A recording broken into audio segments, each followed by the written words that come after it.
Shqipëria pret të mbyll 2 kapituj nga 35 të vendosura në negociatat e integrimit në Bashkimin Evropian. Ministrja Majlinda Dhuka në raportimin në Komisionin Parlamentar për Punët e Jashtme sqaron se bëhet fjalë për gjyqësorin dhe të drejtat themelore, si dhe për drejtësia, liria dhe siguria. Vendet anëtare së bashku me Komisionin diskutojnë mbi kushtet për mbylljen e negociatave për kapitullin 23-24, sepse në përfundim të këtij procesi Bashkimi Evropian do të dalë edhe me pozicionin e përbashkët për 2 kapituj. Përballë deklaratave të opozitës, theksoi se nuk ka vonesa në miratimin e raportit për Shqipërinë. Nuk ka asnjë vonesë, nuk ka asnjë ngecje të këtij procesi. Diskutimi mes vendeve anëtare ka filluar në mars.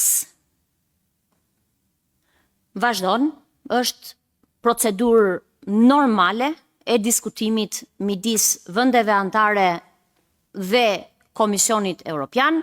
Dhuka e konsideroi të rëndësishme gjetjen e konsensusit mbi reformën zgjedhore dhe atë territoriale. Ku rekomandimi është që përmirësimet të kryen para rendje e zgjedhjeve vendore në vitin 2027. Dhe sigurisht është Komisioni i Përbashkët që po punon për reformën elektorale.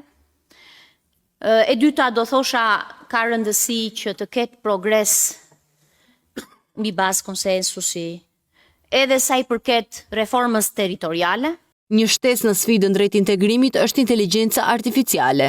Inteligjenca artificiale, akti i tregut digjital, akti i shërbimeve digjitale, përmendat disa shembuj e të tilla si këto, të cilat janë relativisht të reja edhe për vetë vendet anëtare. Sa i përket sigurisë ushqimore, në terren ka pasur një kontroll të plot. Autoriteti Kombëtar i Ushqimit ka nisur një proces skanimi ose verifikimi në terren në 14 prill për mbi 900 stabilimente. Megjithatë, në pikpyetje mbeten edhe nëse Shqipëria do të marrë fondet nga IPARD. Me marrjen e vlerësimit të Komisionit Evropian, ne shpresojmë të jetë pozitiv, ose nëse na rekomandohen masa të tjera jemi shumë të predispozuar për t'i planizuar dhe për t'i zbatuar. Në të kundërt me Dhukën, opozita akuzoi për një raport jo realist. Harruat ose anashkaluaj që të thonit që vetëm 5 rekomandime janë në raportin e Grekos të plotësuara plotësisht. Të gjithë të tjerat janë pjesërisht të plotësuara dhe unë kam këtu raportin, kam dhe rekomandimet e hapura 6 prej të cilave nuk janë plotësuar fare.